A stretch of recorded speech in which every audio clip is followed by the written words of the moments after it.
Vito, where are you? Vito! Vito!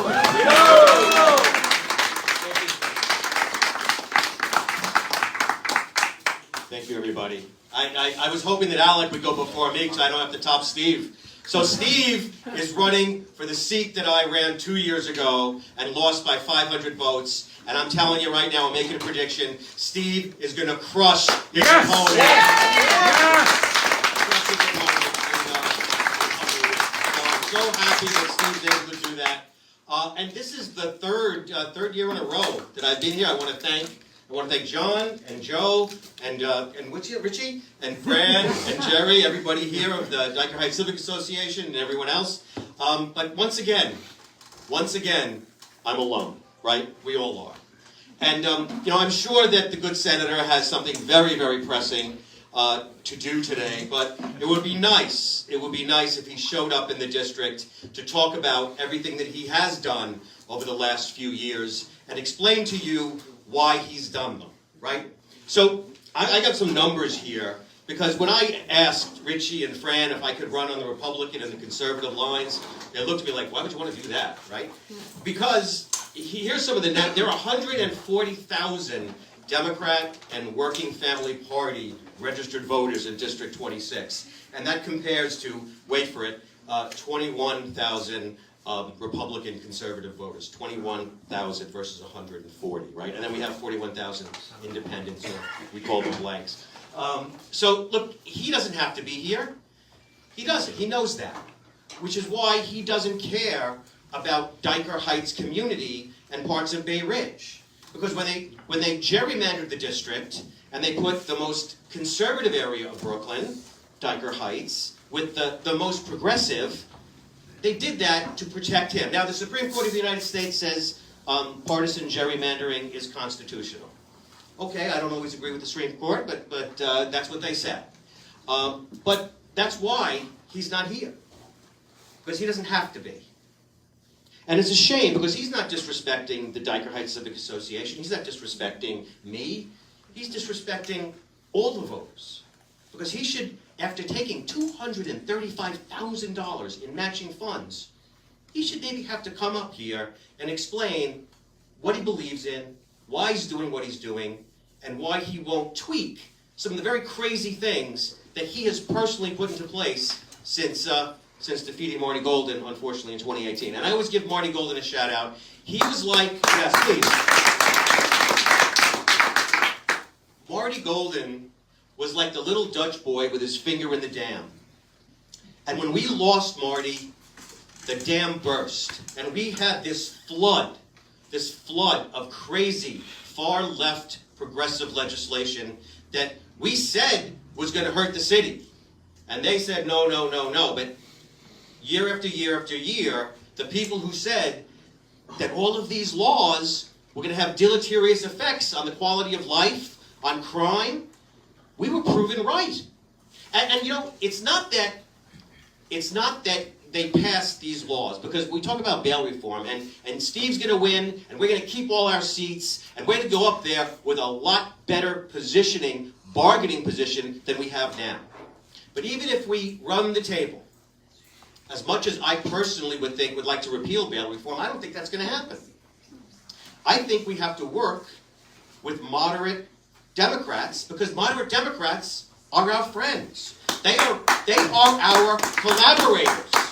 We want to work with them to solve the city's and the state's problems.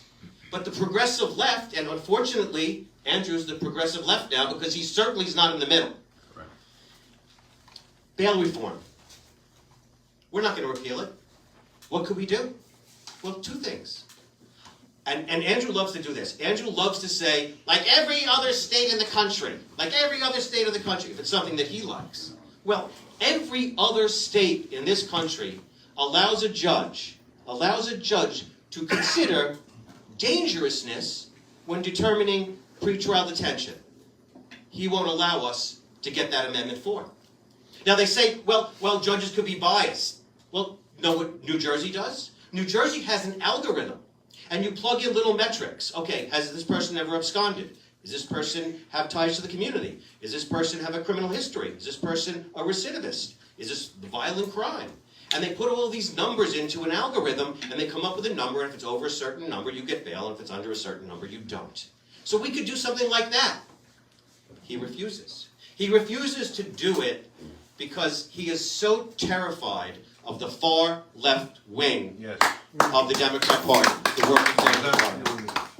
So I'm up here, and I'm saying to you, we have to, when Steve gets in, when Alec goes back to Albany, when Lester goes back up to Albany, when Michael Novikov, when all of the people that we're getting up into Albany, when they go up there with a few seats, and it may be more than a few seats that we pick up, we have to talk to our moderate Democrats and say, listen, here's the roadmap of what we want to do.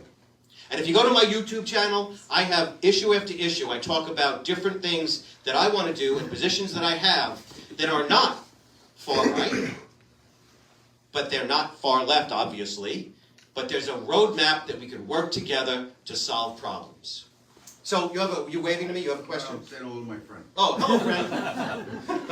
Thank you for coming. Thank you, everybody, for coming. So John, thank you. We have to listen. We have to have. What do we have? We have to have trucks. We have to cover all of the districts. It's a huge district. If you don't know, it goes. And I know you know, Jerry, but it goes from Fort Greene Park down under the Manhattan Bridge overpass to Red Hook and Carroll Gardens and Brooklyn Heights and Park Slope, all the way up here, Sunset Park, Dyker Heights, and Bay Ridge. So it's a huge geographical area. But if you needed to visit him now, where is that office? Where is his office? I know, he's bunking with his roommate, Justin. No, really. Isn't the office like down somewhere around?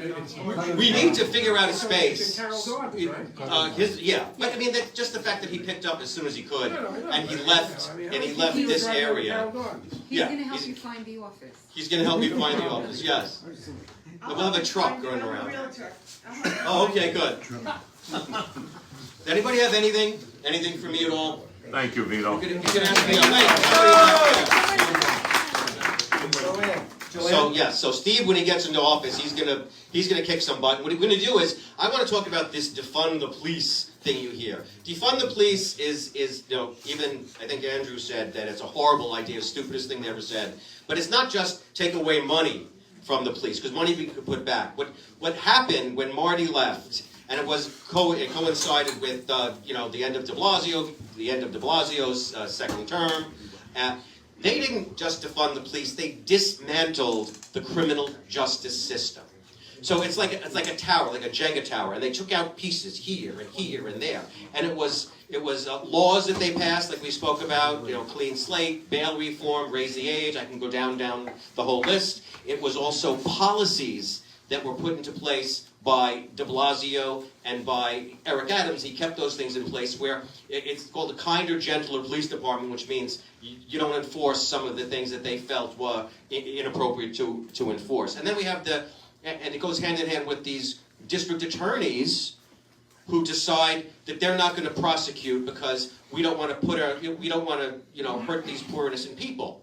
I mean, and when I went to Sunset Park, I've gone to Park Slope, I've gone to Brooklyn Heights, and if you talk to people, there's two things that they talk about, and number one is these bikes, right? These unlicensed, unregistered bikes, these crazy drivers ignoring every single neighborhood has this as a problem. People get knocked down all the time, and here's the thing, you can enforce that law with a policy change that, if a cop sees that person with the kid on the back, right now he's told just don't bother with it.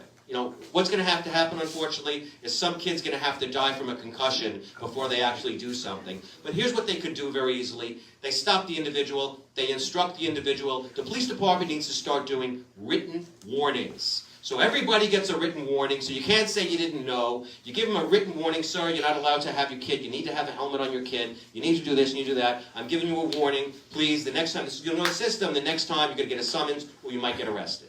At least that way, we can show, in the kinder, gentler way that we have to be, that we are addressing that problem before some kid gets killed and not after.